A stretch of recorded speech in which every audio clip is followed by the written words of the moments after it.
Hello students, कैसे हो? उम्मीद करता हूँ बढ़िया होंगे। आज हमारी औसत की क्लास नंबर 2 है।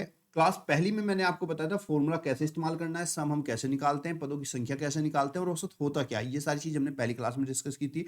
जैसा कि मैंने प्रॉमिस किया था कि इसकी 2 क्लास होंगी। दूसरी क्लास में मैं सिर्फ वही सवाल लूंगा जो आपके प्रीवियस ईयर में आए हुए हैं, बार बार आते हैं और अगले साल भी आएंगे, इस साल भी आएंगे, वो हमेशा आते ही आते हैं ये वाले क्वेश्चन। साथ ही हम इसको शॉर्ट मेथड से करेंगे। क्वेश्चन नंबर 1 आप देख के बताओ मुझे किस तरीके से आप लोग करोगे और मैं कैसे बताता हूँ उस तरीके से आप लोग करना। आगे बढ़ने से पहले वीडियो को लाइक, चैनल को सब्सक्राइब कर लेना, जिससे आने वाले सारे अपडेट, फॉर्म कब भरा जाएगा, कब आपका एडमिट कार्ड आएगा, छोटी छोटी और बड़ी से बड़ी सारी जानकारी आपको यहाँ पर मिलेगी। तो चलिए शुरू करते हैं। और जो मैं होमवर्क दूं वो जरूर करना, जिससे कि आपको पता चले कि आपको क्या क्या आ गया, क्या आपको नहीं आया। तो चलिए शुरू करते हैं। आगे बढ़े, वीडियो को लाइक और channel subscribe. Best of luck.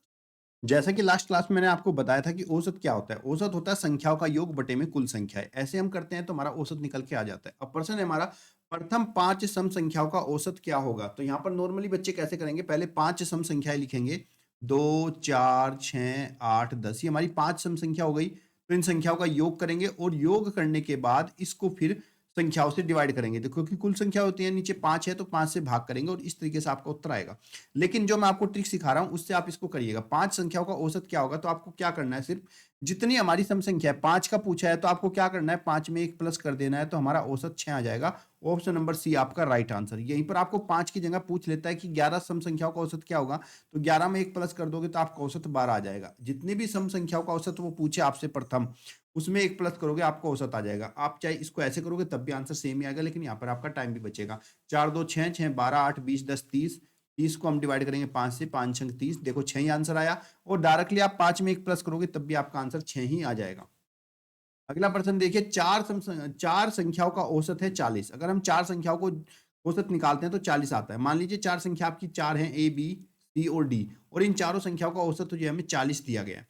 तो हमें क्या करना होगा, सबसे पहले इन चार संख्याओं का सम निकालेंगे। और सम निकालने के लिए मैंने क्या बताया था, जितनी भी आपकी संख्या होगी उससे औसत से गुणा करेंगे तो इनका योग आ जाएगा। मतलब अगर ए बी सी डी का हमें सम निकालना हो तो औसत है हमारा 40 और कितनी संख्या है, 4, तो 40 की 4 से गुणा करेंगे 160 आ जाएगा।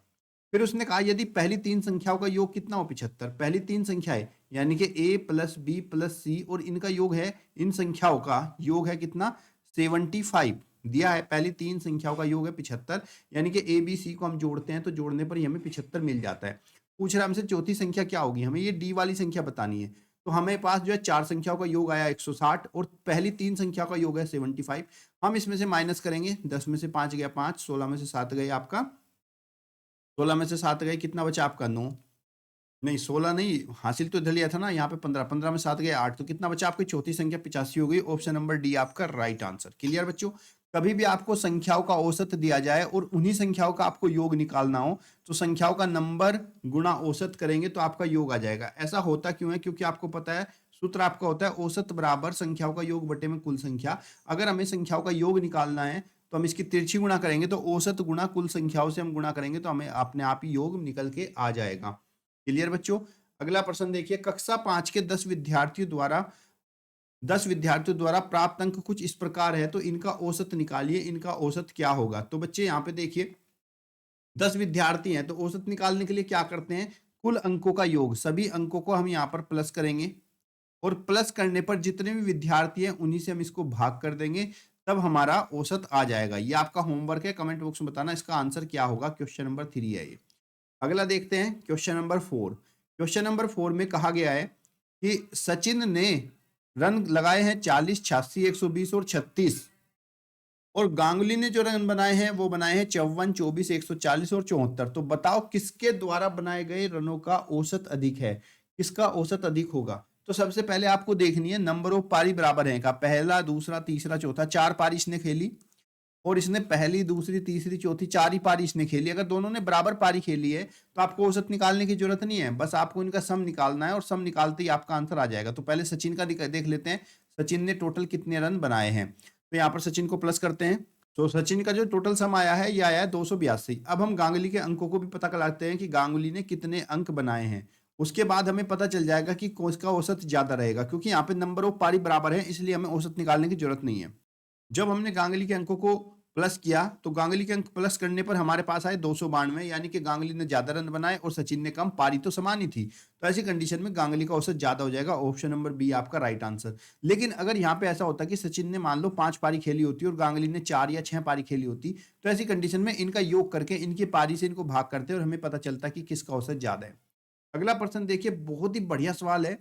इस तरह के सवाल तो पेपर में मोस्टली आते हैं। एक क्रिकेट के खिलाड़ी की 24 पारियों में रनों का औसत है 28, तो वह 25वीं पारी में कितने रन बनाए कि उसका औसत 29 हो जाए।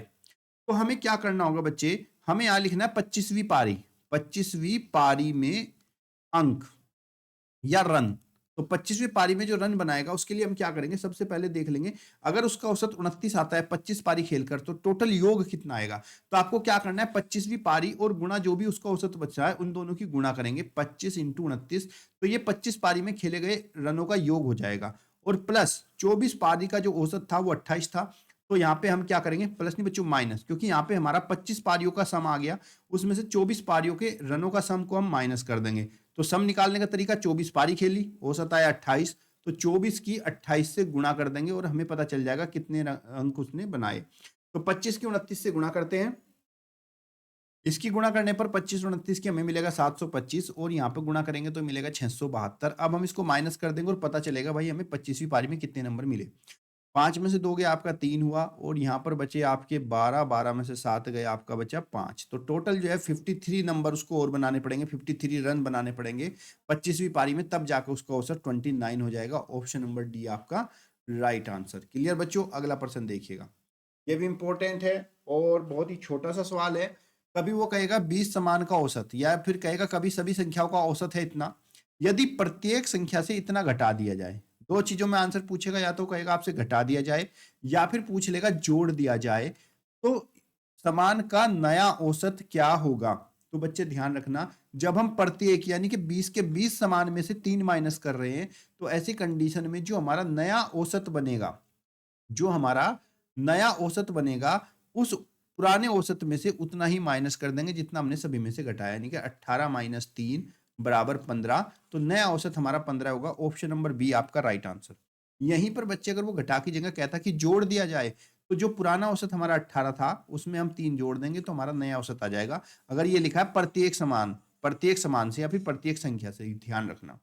क्लियर बच्चों, अगला है आपका, निम्नलिखित सेट के परिणामों का औसत क्या होगा। ये सेट दिया गया, इसके परिणाम का औसत क्या है। तो औसत बराबर क्या होता है, कुल परिणामों का योग बटे में कुल परिणाम, या फिर कुल संख्याओं का योग बटे में कुल संख्या।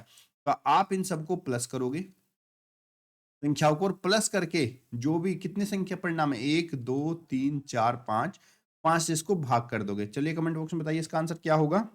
इन सबको प्लस करने पर आया 2015 डिवाइड बाई 5, 5 से इसको भाग करेंगे, 5 चौक 20। ध्यान रखना बहुत सारे बच्चे सीधा काट देंगे, 5 3 15 गलत हो जाएगा, 5 चौक 20 हुआ। एक में पहाड़ा नहीं चलेगा, ना चलने के नाम का यहाँ पे जीरो लगाएंगे, फिर 5 3 15 करेंगे, तो इन सभी परिणामों का जो औसत है वो 403 आया। ऑप्शन नंबर डी आपका राइट आंसर। अगला प्रश्न देखिए, ये भी बहुत अच्छा सवाल है। 20 प्रेक्षणों का माध्य है, 20 प्रेक्षण किए गए, उसका माध्य 65 पाया, किंतु बाद में पता चला कि यहाँ पर 69 के स्थान पर गलती से 96 पढ़ लिया गया था, तो सही समांतर माध्य क्या होगा, आपको ये बताना है। तो बच्चे आपको यहाँ पर क्या करना है, देखो 20 प्रेक्षणों का माध्य 65 था, तो पहले ऐसा करो, 20 प्रेक्षणों का पूरा सम निकाल लो कि कितना इन सबका योग आया था।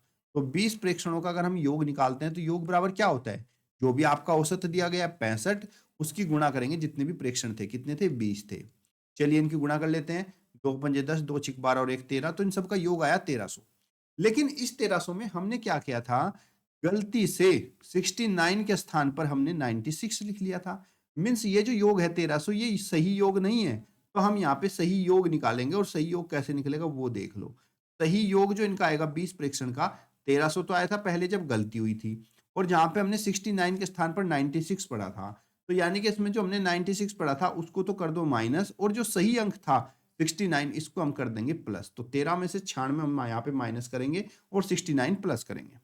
इन सबको माइनस और प्लस करने के बाद हमें मिलेगा 1273। ये हमारा सही योग है, लेकिन हमें तो सही औसत बताना है, और औसत बराबर क्या होता है, संख्याओं का योग बटे में कुल संख्या। तो कुल कितना था 20, तो औसत बराबर हम क्या करेंगे यहाँ पर 1273 को 73 को 20 से कर देंगे भाग। चलिए करते हैं, पहले 2 से काट देते हैं।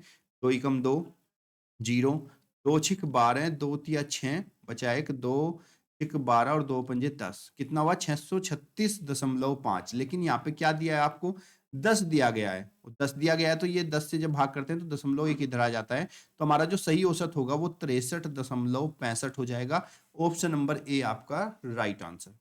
अगला पर देखिए प्रश्न, प्रथम 4 विषम संख्याओं का औसत क्या होगा। प्रथम 4 विषम संख्याओं का, तो भाई यहाँ पर बच्चे भी देखो, मैं इसको शॉर्ट ट्रिक बताता हूँ आपको। यहाँ पर बच्चे क्या करेंगे, इसको पहले 4 विषम संख्या लिखेंगे, 1 प्लस 3 प्लस 5 प्लस 7, और फिर इनको हल करेंगे, जोड़ेंगे और जोड़ के फिर 4 से भाग करेंगे, तब जाके वो औसत लिखेंगे। लेकिन आपको ऐसा नहीं करना, जो मैं बता रहा हूँ आपको वैसा करना है।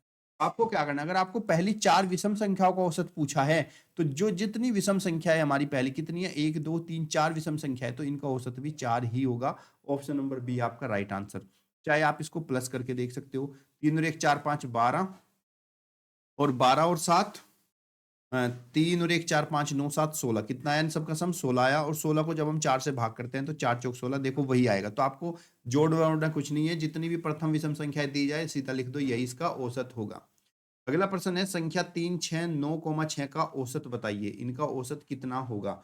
तो बच्चे मैंने क्या बताया, जब भी आपको संख्याओं का औसत पूछा जाए तो संख्याओं को प्लस कर दो, और प्लस करके जितनी संख्या उसी से भाग, 1 2 3 4 से हम इसको भाग कर देंगे, आपका आंसर आ जाएगा 6 3 9 9 18, 18 और 6 कितना हो गया 24, 24 को 4 से डिवाइड करेंगे, 4 6 24, औसत आपका 6। ऑप्शन नंबर डी आपका राइट आंसर।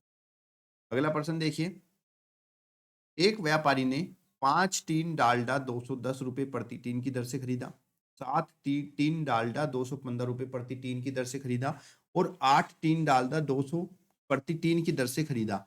डालडा का औसत मूल्य ज्ञात कीजिए कि डालडा का औसत मूल्य क्या है।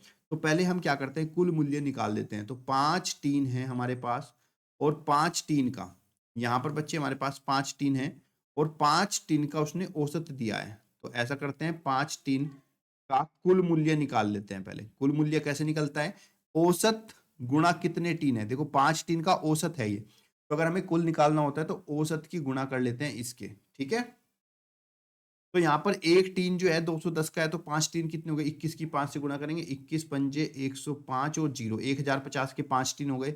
7 टीन उसने 215 के भाव से खरीदे, तो 7 टीन का यहाँ पर कुल मूल्य निकाल लेंगे। कैसे निकलेगा, 215 की गुणा कर देंगे 7 से। चलिए गुणा कर देते हैं, 7 पंजे 35, 7 एकम 7 3 10, 7 दूनी 14 और 1 15, ये 1505 हो गया। और फिर 8 टीन डालडा 200 रुपये, तो 8 टीन डालडा, 8 टीन डालडा जो है, एक डालडा का टीन जो है 200 रुपये का है, तो 200 इंटू 8 करेंगे, 2 8 16, तो यहाँ पे 1600 आ जाएगा।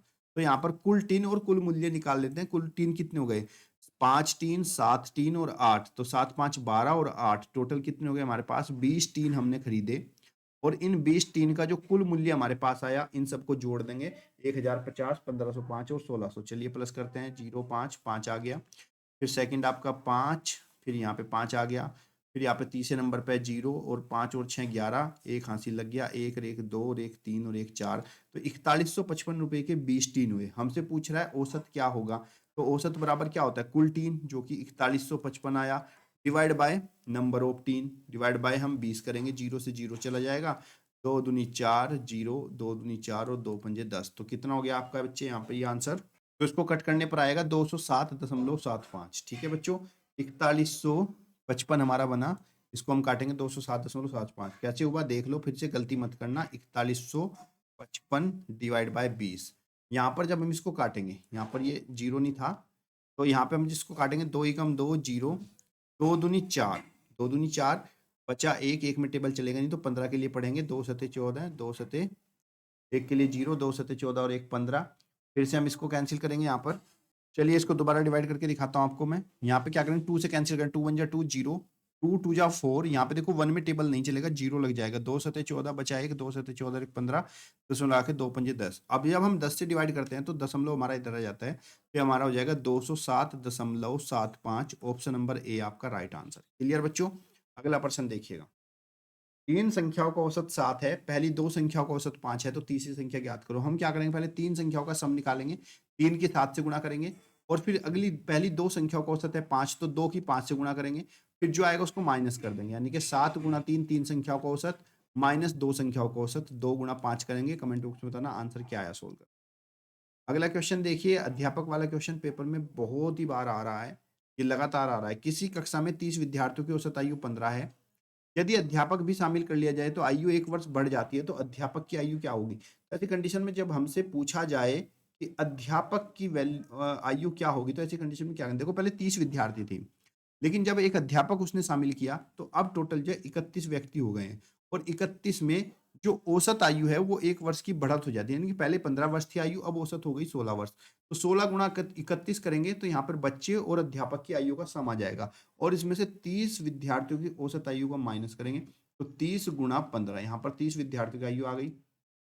31 गुणा 16 करेंगे हम, 31 की जब हम यहाँ पे 16 से गुणा करेंगे तो गुणा करने पर मिलेगा हमें 496, और 30 की 15 से गुणा करेंगे तो यहाँ पे मिलेगा हमें 450। माइनस कर देंगे जी, आपका 6 बचेगा, 9 में से 5 गया आपका 1, तो टोटल कितना हुआ आपका? 9 में से 5 गया आपका 4, तो विद्यार्थी की जो आयु है वो 46 वर्ष है।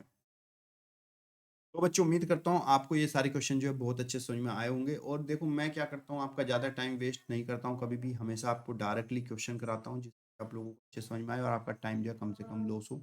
तो अगर आप यहाँ तक पहुँच गए तो उम्मीद करता हूँ कि आप जो है सीरियसली तैयारी कर रहे हो। जो आपको समझ में आए कमेंट पूछ लेना, कोई डाउट है तो वो भी आप पूछ सकते हो, मेरा नंबर आपको मिल जाएगा डिस्क्रिप्शन के लिए।